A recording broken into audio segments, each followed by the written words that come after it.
안녕하세요. 제이슨 뉴단의 류청입니다. 오늘은 페라리의 본고장이 이탈리아에 와 있습니다.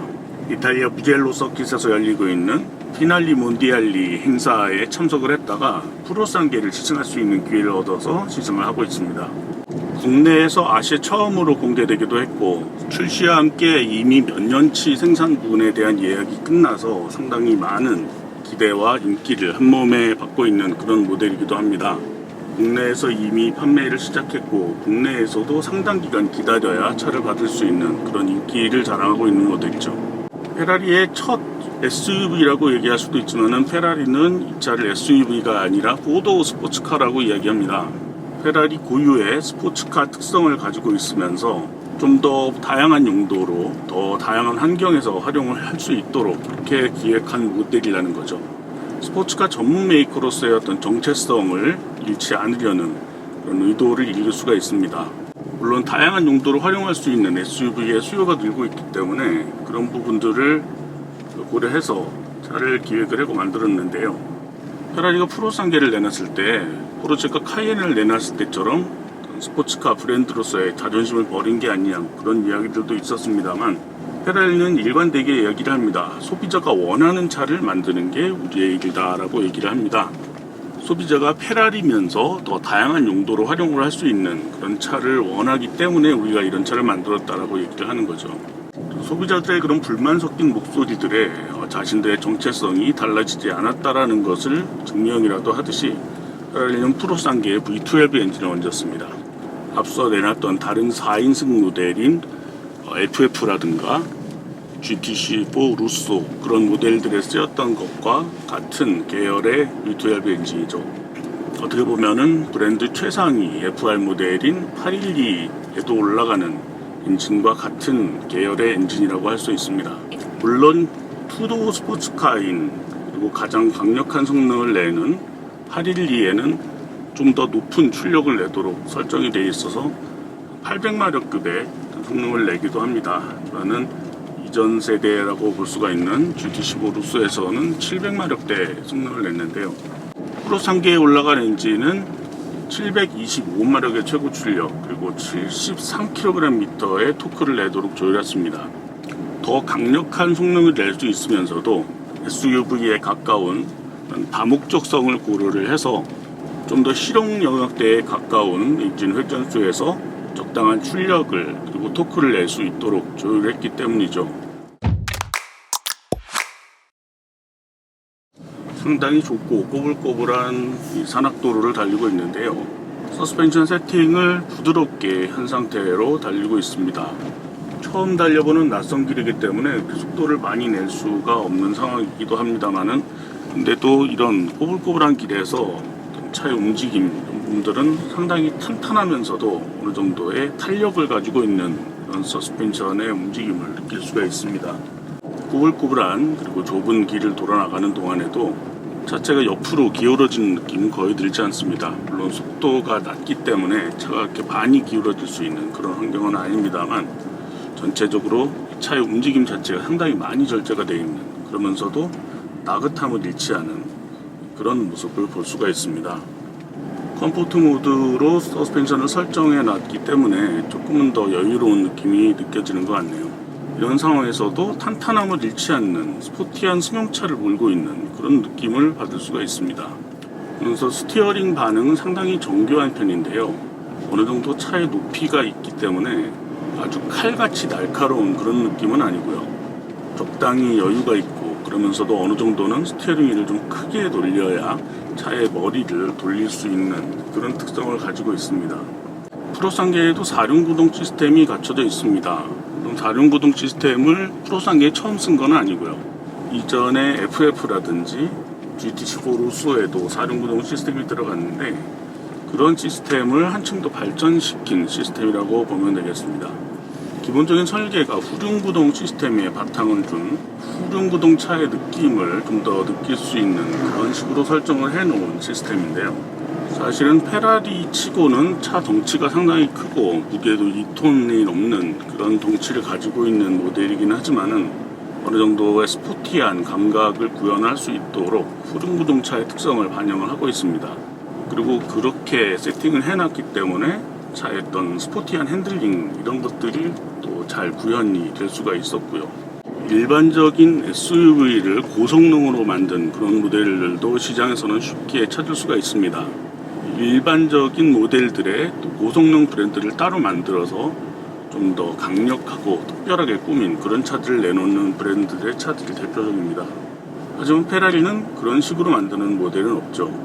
이전에 FF와 GT14 루소를 만들었던 경험을 바탕으로 본격적인 스포츠카의 어떤 특성을 가지고 있는 그런 모델들에 조금 더 여유를 더한 그런 개념으로 만든 모델이라고 보는 게 맞을 겁니다.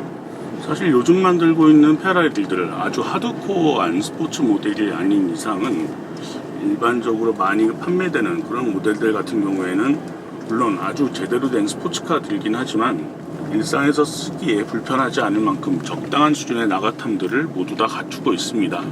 하지만 프로상계는 그런 나긋함의 수준이 조금 더 높은 셈이죠. 일상에서 타기에 부담 없는 그런 성격의 4도어 스포츠카를 만든다는 것이 프로상계의 특징이 아닌가 싶습니다. 프로상계가 처음 공개됐을 때 이탈리아 페라리 본사에 가서 직접 차를 보기도 했었고 국내에서 전시했을 때에도 만난 적은 있고 그렇지만은 실제로 차를 운전해 보는 건 이번이 처음인데요. 실제로 운전을 하다 보니까 그냥 서 있는 차에 앉아 있을 때와는 느낌이 많이 다른 것을 느낄 수가 있습니다. 운전을 하고 있을 때에는 실내 공간이 주는 느낌이 이 차가 어떤 커다란 덩치를 가진 대형 SUV라는 그런 느낌은 거의 들지 않습니다. 운전에 집중할 수 있도록 운전석 주변의 환경들이 딱 운전자에게 맞춰서 만들어져 있으니까요. 일반적인 차들에서 많이 쓰고 있는 어떤 대시보드 가운데에 있는 인포테인먼트 스크린이라든가 그런 것들이 없이 대부분의 기능들을 계기판에서 확인을 할 수 있도록 그렇게 만들어 놨습니다. 운전에 필요한 정보들, 운전과 관련된, 주행과 관련된 정보들을 대부분 헤드업 디스플레이와 계기판을 통해서 확인을 할 수 있도록 그렇게 구성을 해 놓은 거죠. 심지어 지금 사용하고 있는 애플 카플레이의 내비게이션 시스템도 계기판 한가운데에 뜨고 있습니다. 주행 모드는 일반적인 페라리 모델들과 마찬가지로 스티어링 휠에 달려있는 마네티노를 가지고 조절을 할 수가 있습니다. ESC와 구동계, 동력계의 특성을 주행 상황에 맞춰서 조절할 수 있는 그런 기능이죠. 미끄러운 빙판길 같은 데에서 접지력을 어느 정도 확보해 줄 수 있는 아이스 모드가 있고 그보다는 접지력이 높지만은 여전히 미끄러지기 쉬운 젖은路면에서 활용을 할 수 있는 웻 모드가 있습니다. 일반 주행 조건에서 사용하는 컴포트 모드가 있고요. 조금 더 박력 있게 달리고 싶을 때에는 스포트 모드를 활용을 하면 됩니다. 트랙 주행 때 활용하는 ESC 오프 모드도 있는데 일반 도로 주행 상황에서는 굳이 사용할 필요가 없고요. 변속기는 8단 듀얼 클러치가 달려있기 때문에 변속감 이런 분들은 상당히 스포티한 느낌을 주고 있습니다. 물론 오토 모드로 놨을 때에는 변속될 때 거의 충격을 느낄 수 없을 만큼 매끄럽고 자연스럽게 변속이 이루어지고요. 스포츠 모드에서는 엑셀러레이터의 반응에 조금 더 민감하게 가속이 이루어집니다. 속도를 어느 정도 내서 달릴 때는 조금 더 확실하게 또 번호를 공략한다든가 가속을 할 수 있는 그런 세팅이 되겠습니다.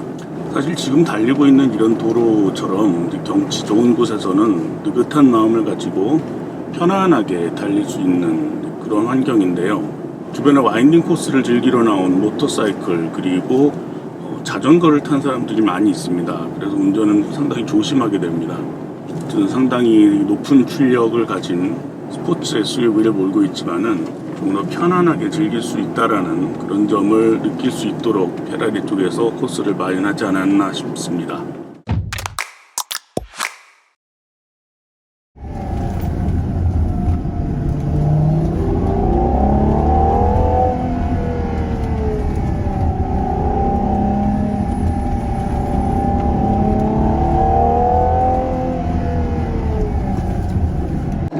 엔진 회전계의 레드존 8000rpm부터 시작을 하는데요.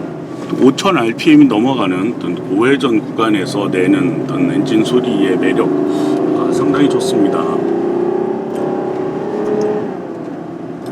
순간적으로 가속할 때 이런 매끄럽게 그러면서도 빠르게 힘이 커지는 이런 느낌은 고회전형 대배기량 고출력 엔진에서만 느낄 수 있는 그런 재미라고 볼 수가 있습니다.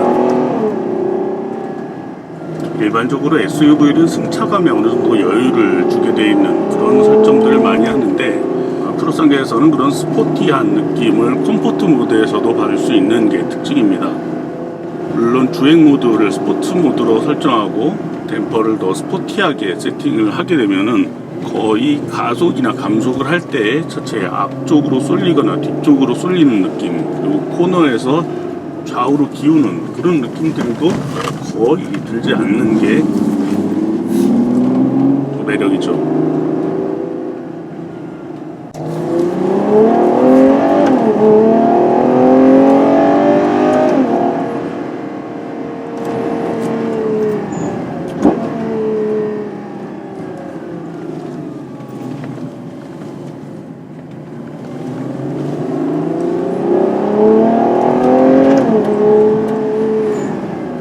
막상 이렇게 스포츠 모드로 대부분의 설정을 바꿔놓고 운전을 하게 되면은 이 차가 SUV라는 사실을 거의 잊게 됩니다. 약간은 높이 설치되어 있는 운전석, 그리고 차 밖으로 보이는 시야, 이런 것들이 어떤 SUV의 특성들을 좀 느끼게 해주기는 하지만은 단순히 차의 움직임만 가지고 생각을 한다 그러면은 전혀 SUV 같은 특성은 느낄 수가 없습니다. 액셀러레이터 조작에 정확하게 반응하는 이 가속감, 그리고 코너를 돌아 나갈 때 이 스티어링의 조작에 따라서 정확하게 반응하는 이런 앞머리, 그리고 4휠 스티어링 시스템이 있기 때문에 이 차체의 길이가 상당히 긴 편이고, 휠베이스도 무척 긴 편인데도 차의 움직임 자체는 상당히 작은 차를 몰고 있는 그런 느낌을 줍니다.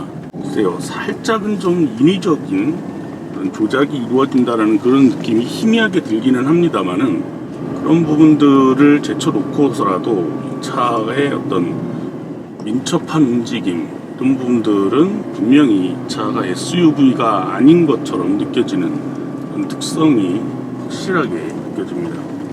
운전을 적극적으로 하면 할수록 그런 스포츠카다운 특성이 더 뚜렷하게 느껴지는 그런 것이 지금까지 경험해본 스포츠 성격의 다른 SUV들과 좀 다르게 느껴지는 프로스 단계의 좀 특징처럼 느껴지네요. 이 급한 코너를 들어섰다가 이제 빠져나오면서 가속 페달과 스티어링을 함께 움직일 때 이런 궁합이 딱딱 맞아떨어지는 이런 느낌들, 정말 짜릿합니다.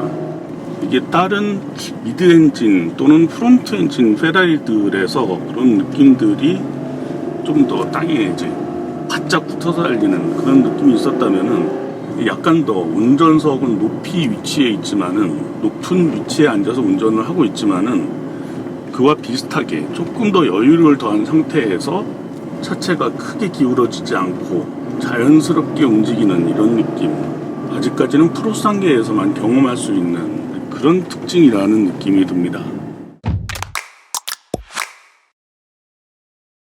또 운전자가 차에 탔을 때부터 차를 몰면서 느끼는 운전 환경, 그리고 실제로 차를 다룰 때 느낄 수 있는 차와 운전자의 호흡하는 느낌, 어떤 끈끈하고도 탄탄한 교감, 이런 것들을 느낄 수 있다라는 그런 점에서 프로스 단계가 어떤 SUV로서의 성격을 강조한 모델이라기보다는 전형적인 페라리 스포츠카의 특성에 약간의 여유를 더한, 그것이 주행 감각이 됐든 실내 공간이 됐든 뒷좌석의 편의성이 됐든 전반적인 특성에서의 여유를 더한 전형적인 페라리라는 그런 성격으로 이해를 하는 게 이 프로스 단계를 받아들이는 제대로 된 생각이 아닌가 싶습니다.